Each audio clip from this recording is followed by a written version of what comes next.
Mr. President, this 43rd session of the General Assembly takes place against the backdrop of a number of important developments in the international environment.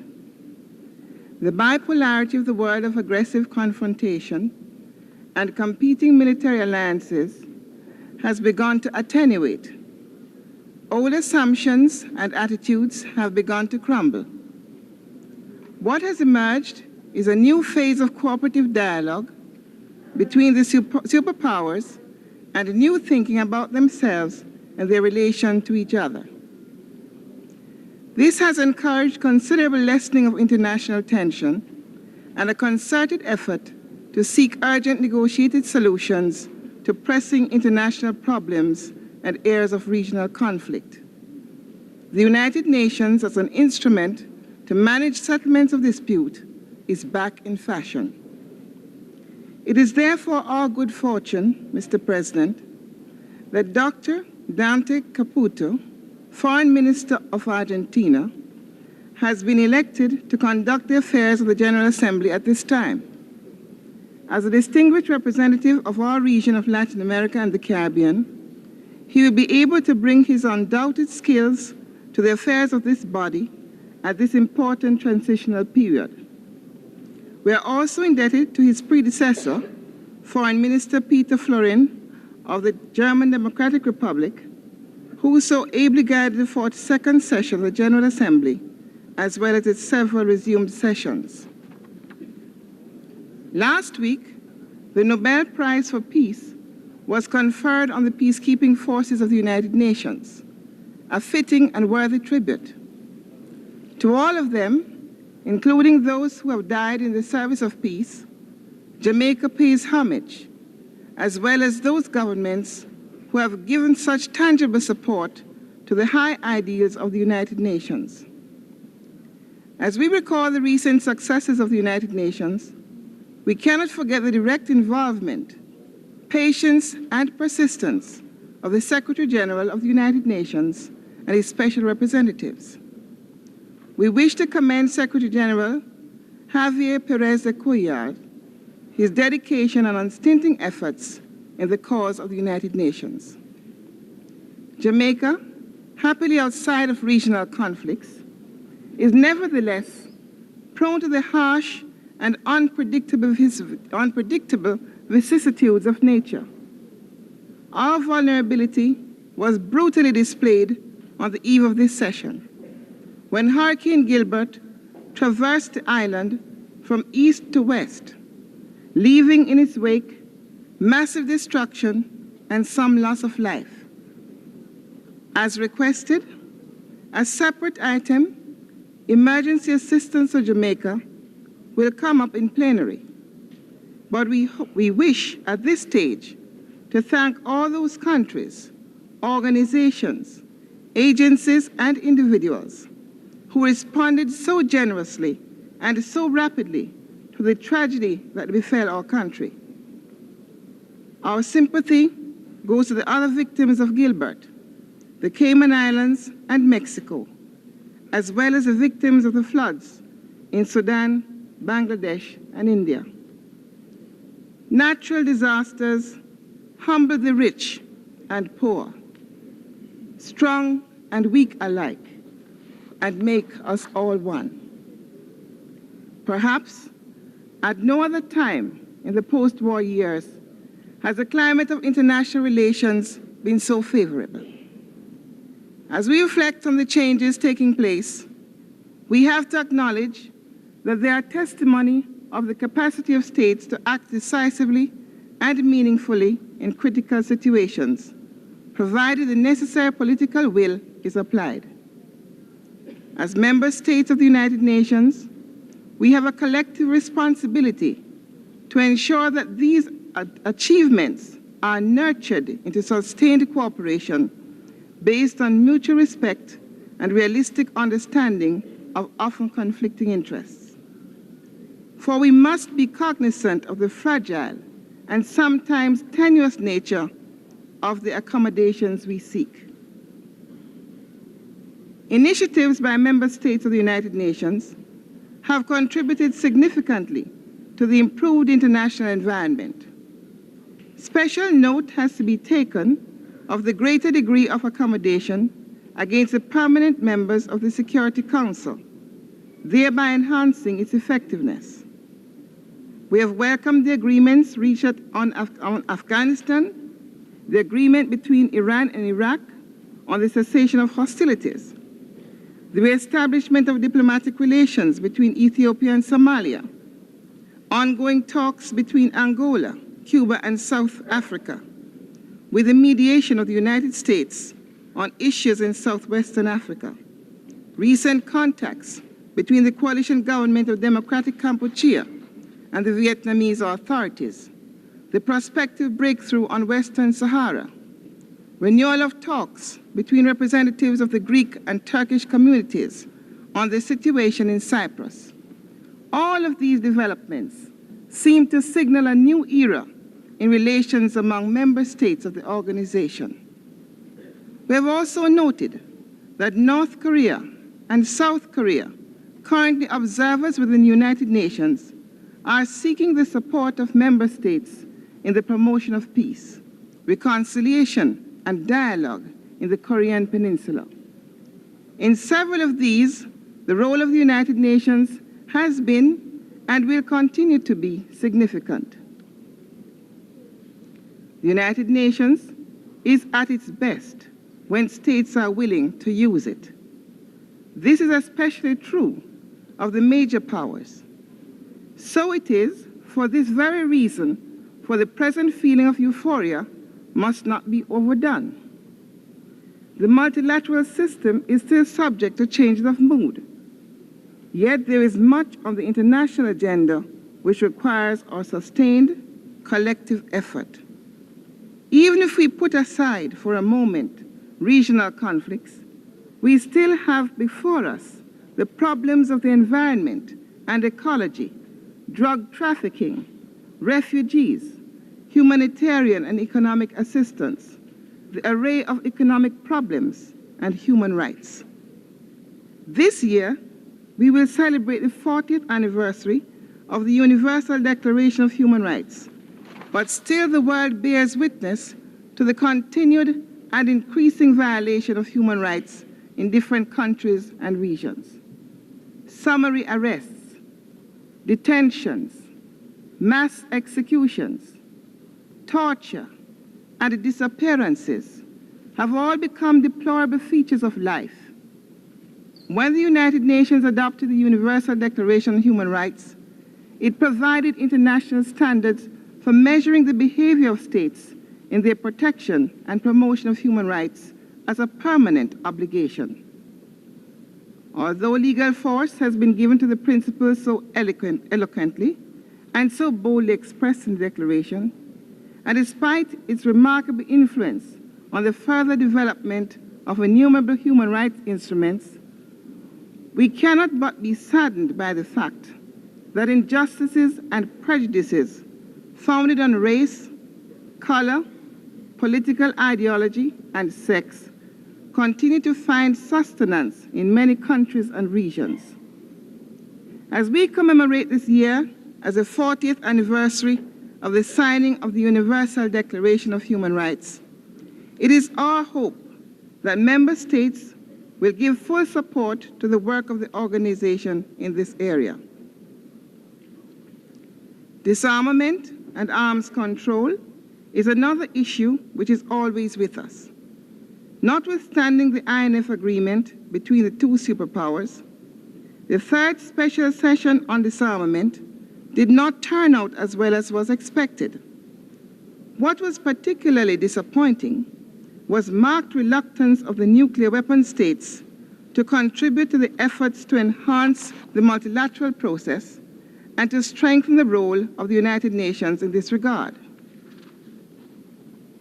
However, it did at least underline the appropriateness of the priorities established in the 1978 Program of Action in favor of nuclear disarmament and urgent steps for the elimination of other weapons of mass destruction, including chemical weapons and conventional weapons. There continues to be a growing sense of urgency regarding the need to conclude a convention on chemical weapons, an agreement on a verifiable comprehensive test ban treaty, and the establishment of nuclear-free zones in various parts of the world. The arms control process must be broadened from nuclear delivery vehicles to a total resources constraint on nuclear weapons through limitations on fissionable materials for military purposes. For we must emphasize, both the INF and the proposed 50% cut deal with control of delivery vehicles, not nuclear weapons. The situation in Southern Africa admits of no relaxation. The persistence of the repugnant apartheid system and the systematic campaign of violence unleashed by the racist regime against the oppressed majority, as well as directed against the neighboring states in the region, and the evolution of events that we hope will lead to the termination of Pretoria's illegal occupation of Namibia and the implementation of Security Council Resolution 435, call for continued vigilance to ensure that international pressure on South Africa is maintained to preclude the possibility of any violation on its part of the commitments which it freely entered into under the Accords. We strongly endorse the proposals of the frontline states for the early convening of the Security Council to authorize a timetable for the implementation of its settlement plans for Namibia and for the emplacement of UNTAG. Despite the renewed hopes for a settlement of the Namibian problem, the pressure of sanctions against South Africa must be maintained and intensified so long as the Pretoria regime refuses to release all political prisoners and engage in real dialogue with the majority population with a view to terminating the obnoxious apartheid system. In this hemisphere, prospects for a resolution of Central American crisis were significantly increased by the signing of the Escapoulas Accord a year ago. Although that agreement sets out the procedures for the establishment of peace in the sub-region, repeated truce violations and the deadlock in negotiations between the respective parties are cause of serious concern. The government of Jamaica, therefore, joins the international community in urging the concerned parties to settle their differences through the process of dialogue and negotiations. We support the United Nations Special Plan for Economic Cooperation for Central America, which addresses, on an immediate and long-term basis, the economic and social problems of all the countries of the area. It is our hope that this plan will help in establishing a firm and lasting peace through the promotion of economic and social development through the region. Jamaica remains deeply concerned about the effects of the escalation in illicit trafficking of drugs on international, social, and political stability. Drug-related activities, particularly in the Latin American and Caribbean region, demonstrate the inordinate influence of drug traffickers in destabilizing political and economic establishments. The government of Jamaica pledges its full cooperation to the United Nations in the international campaign against drug abuse and illicit trafficking. We urge all member states to implement the recommendations of the first United Nations Conference on Drug Abuse and Illicit Trafficking held last year and to lend full support to the adoption of the new International Convention against illicit traffic in narcotic drugs and psychotropic substances later this year. The government of Jamaica has always attached great importance to the work of the United Nations and its specialized agencies. We remain fully committed to the principles laid down in the Charter of the organization.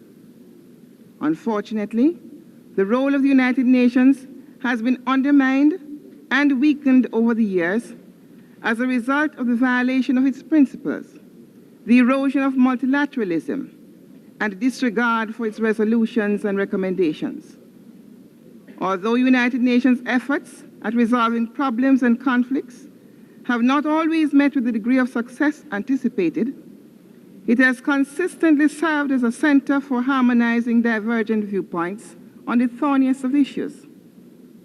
The United Nations has been able to bring warring factions to the negotiating table to facilitate the search for acceptable solutions, and that in itself is a significant achievement.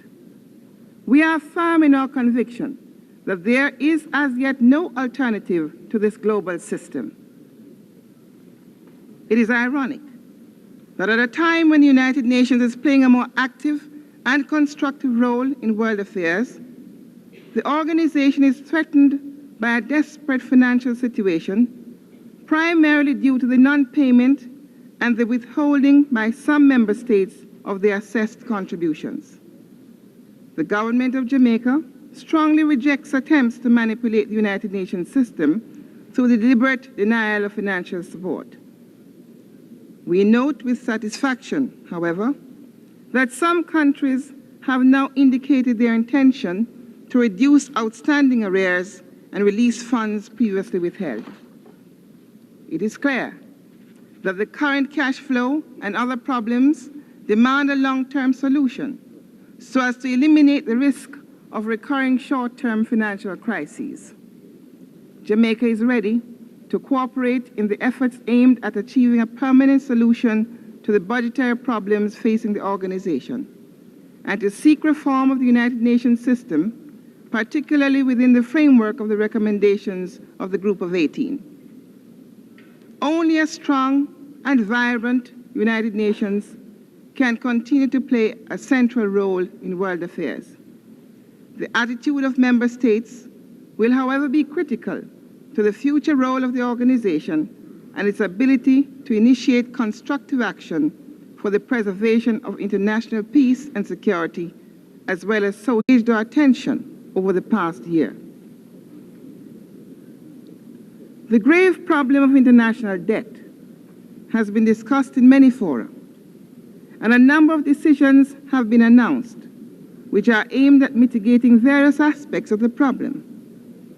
We welcome these decisions and acknowledge them as sincere efforts to deal with a problem that is now clearly recognized by the international community to be a matter of grave global concern. But we are constrained to a point that despite these decisions, the debt burden of developing countries still continues to grow. In 1987, developing countries had their debt increased by about 6%, and the outflow of resources from developing countries continues. In such circumstances, the developing countries will simply sink deeper under an increasing burden of debt. They will be frustrated in their efforts to raise the level of their economies and improve the well-being of their people, and the international economy will continue to falter because an important segment of potential demand continues to be stifled. The situation is in part caused by and certainly aggravated by the weakness in commodity markets, which seriously affects the export earning capability of practically all developing countries. It is aggravated by protectionist arrangements in many markets and by threats of protectionist measures which inevitably inhibit investment planning. It is therefore a range of problems that must be dealt with if we are to find a real solution. Central to everything, however, is a simply stated proposition that economic growth in developing countries must take place and must be facilitated. It is only by that means that they will be able, eventually, to cope with the burden of debt that presently inhibits all their economic and social planning. This central fact is coming to be increasingly recognized and accepted internationally. But of course, the question that must be answered is, how is growth to be achieved? An important part of the answer is that developing countries must undertake whatever adjustments and changes are needed within their own economies in order to increase production, widen their productive base, and improve their production efficiency. This will probably involve adjustments and even reforms in the physical and monetary areas in order to facilitate and encourage the desired developments. The need to achieve efficiency cannot be overemphasized. It is only by this means that developing countries can be assured of their competitiveness in international markets and thus of their ability to enhance their export earnings. Regardless of the details of adjustment, however, it is of the utmost importance that the adjustment process, though specific to each country, involves the social sectors as well, and that these sectors be an integral part of the adjustment planning. The need for skills training, the need to ensure productive activity for youngsters coming out of the school system, and the need to have programs in place to sustain the needy in the society, including those whose earning capacity may be temporarily disrupted through the adjustment process, are examples of the necessary elements. Another integral issue is critical poverty, which is becoming an increasing serious scourge in many of our countries. Within the past few years, the high rates of inflation, the adverse terms of trade, the problems of debt crisis, and many of the economic adjustments that have had to be made have all contributed to the growing incidence of extreme poverty in many of the developing countries. This is a matter to which many developing countries are now being obliged to give very serious attention in an effort to cope with the human, social, economic, and political problems that are involved. In carrying out our structural adjustment programs, therefore, this issue of critical poverty must also be part of the planning equation in which we seek to ensure the well-being of the most vulnerable in our societies. The basic objective of the whole process, therefore, is to achieve economic growth while seeking to protect and to improve the well-being of the most needy, and to create a stronger and broader economic base which brings increasing numbers of the population within the mainstream of the national economy. The need for structural adjustment is now widely accepted, and a number of countries are carrying out reform measures. Jamaica's own experience shows that the social well-being of the population and the problem of critical poverty must be seen and dealt with as integral parts of the adjustment process. Consequently, regardless of the menu of options already in place, the overriding principle that must guide all involved in dealing with the problem of developing countries' debt must be that developing countries are assisted to achieve economic growth within the context of realistic adjustment programs, and that the flow of resources to these countries must not be engineered in such a way that they are prevented from achieving real growth in their economies. Failure to do this will simply sink them further into debt, with all the added problems that implies. In addition, it will deny the international economy of a potentially large new demand for goods and services, which developing countries represent. Mr. President, the economic advancement of developing countries is also severely hampered by the many problems emerging from the 1970s, including loss of foreign exchange earnings due to low commodity prices and the deterioration in the terms of trade. This situation has been made worse by the instability and unpredictability of the world economy and the resort to protectionist measures despite professed commitments to open trade. It was against this background that the current Uruguay round of trade negotiations were launched in September 1986 to liberalize and further expand world trade. Negotiations are proceeding, but it is still too early to predict whether results